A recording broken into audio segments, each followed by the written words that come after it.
Marte é um lugar decepcionante. Praticamente um inferno sem os recursos que precisamos para sobreviver. Parece que teremos apenas pequenas equipes passando um tempo miserável escondidas no subsolo. Mas poderíamos transformar o planeta em um novo mundo verde.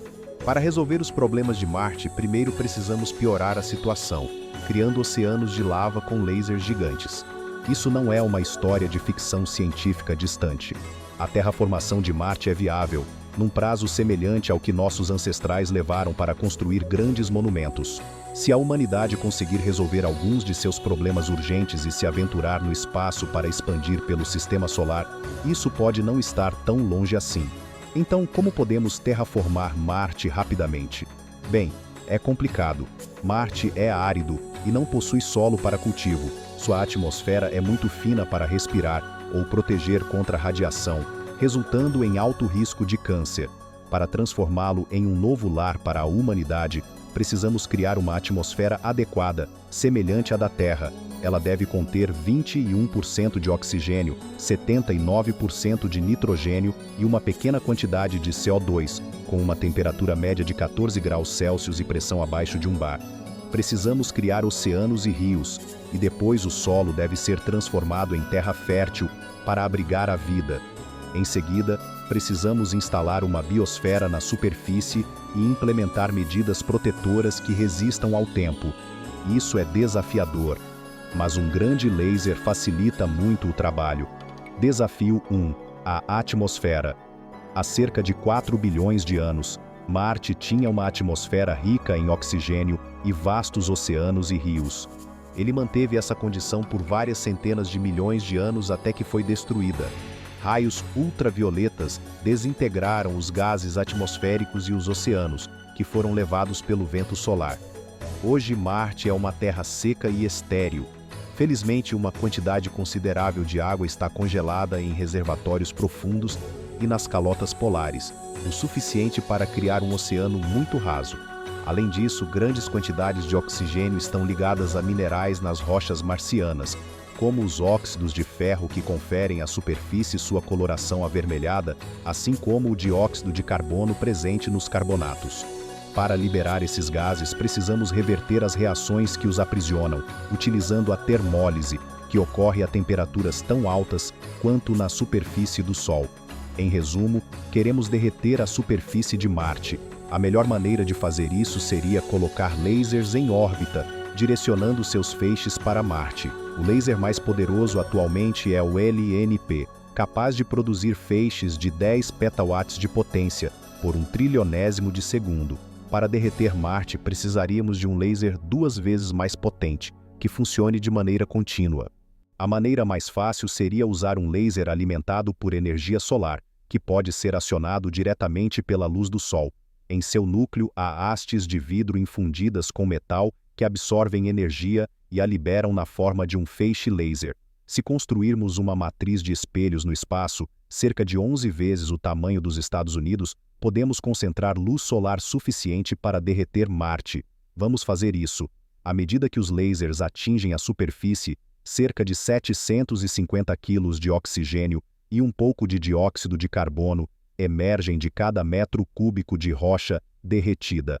Se formos eficientes, nossos lasers precisarão derreter apenas os 8 primeiros metros da superfície para obter oxigênio suficiente. Isso parecerá aterrorizante. Os céus estarão cobertos por tempestades, enquanto o solo brilhará em vermelho incandescente, cruzado por correntes de lava.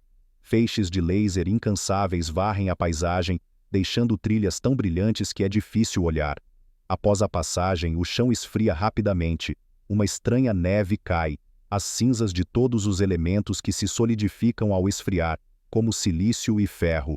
Marte ainda será um planeta frio nesse momento.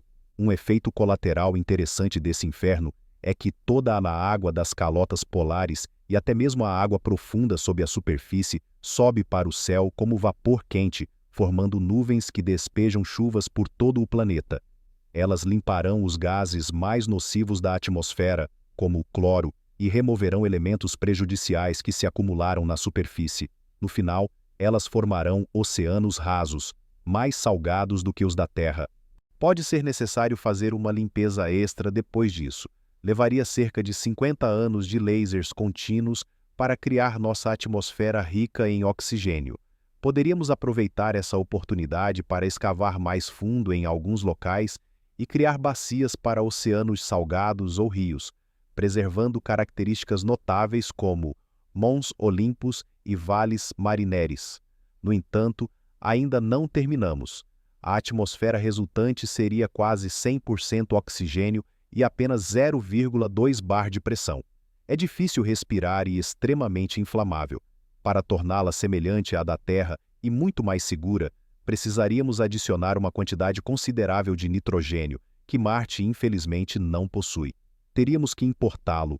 A fonte ideal é Titã, uma grande lua de Saturno coberta por uma espessa atmosfera, composta quase inteiramente de nitrogênio. Precisamos mover 3.000 trilhões de toneladas do sistema solar externo para Marte. Embora isso não seja fácil, é viável. Para processar essa quantidade da atmosfera de Titã, precisaríamos construir enormes fábricas automatizadas na superfície, movidas por nossos lasers, para absorver a atmosfera e comprimi-la em um líquido.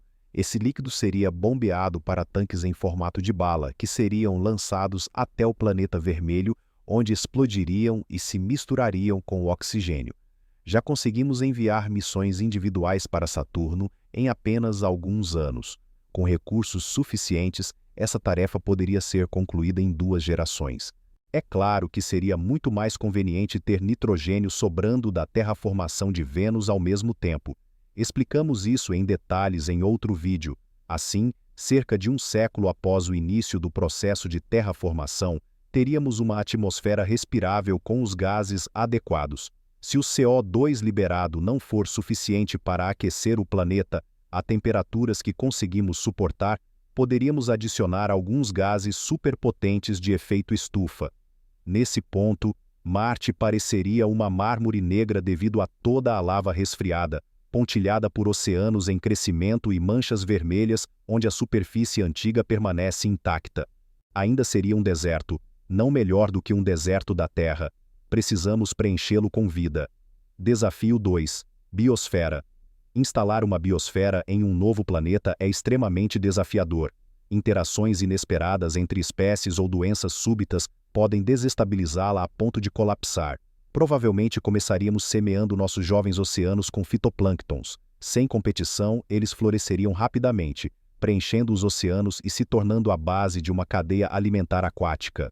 Poderiam ser seguidos por pequenos zooplânctons, depois por peixes, quem sabe até tubarões e baleias. Se tudo correr bem, a vida nos oceanos prosperará.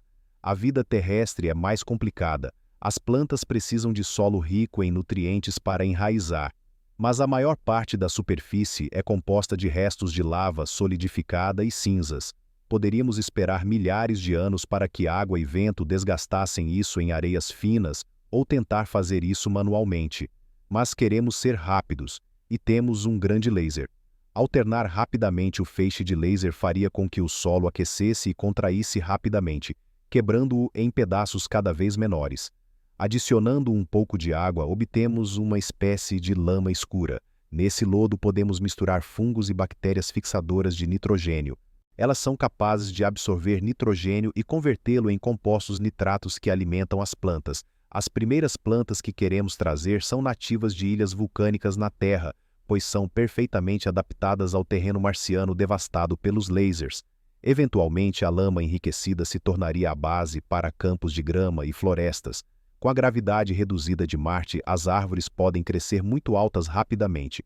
Suas raízes absorvem os nutrientes necessários e, em seguida, se aprofundam para transformar mais rochas em solo, formando um ecossistema autossustentável. Nesse ponto, podemos lentamente introduzir mais variedades de plantas, insetos e animais, mas sem mosquitos. A nova biosfera precisa ser mantida para evitar um desequilíbrio. Se as plantas crescerem muito rápido e absorverem muito dióxido de carbono, o planeta esfriará demais. Se espécies-chave morrerem, poderíamos ver as populações colapsarem mais rápido do que poderiam se recuperar. Na Terra, outras espécies preencheriam o vazio, mas nossa biosfera marciana não é tão flexível. Levaria centenas, se não milhares de anos, até que Marte se tornasse um ambiente estável. mas eventualmente o planeta terá o potencial de sustentar grandes colônias humanas. Com ar, água e comida disponíveis, finalmente poderemos chamar Marte, negro, azul e verde, de nosso lar, uma enorme ilha vulcânica no espaço. Mas será que isso vai durar? Desafio 3. O futuro a longo prazo. Há um problema que não abordamos. O núcleo de Marte não gera um campo magnético, então não tem proteção suficiente contra a radiação solar ou raios cósmicos. Isso se torna perigoso para a saúde a longo prazo das populações em Marte. Portanto, como um passo final, precisamos de um campo magnético artificial. Não precisa ser tão grande quanto o da Terra. Basta desviar o vento solar o suficiente para que não atinja Marte. A maneira mais simples é construir um guarda-chuva magnético à frente de Marte que desvie o vento solar para os lados. Um grande anel supercondutor alimentado por instalações nucleares é tudo o que precisamos. Ele orbitaria no ponto L, um Marte-Sol, mantendo-se constantemente entre o Sol e Marte, protegendo a nova atmosfera. E é isso. A terraformação de Marte exigiria trabalho, recursos substanciais e provavelmente um século ou mais, mas seria a primeira vez que viveríamos em um lar projetado e moldado exclusivamente por nós e para nós. Um primeiro passo em direção ao nosso futuro entre as estrelas.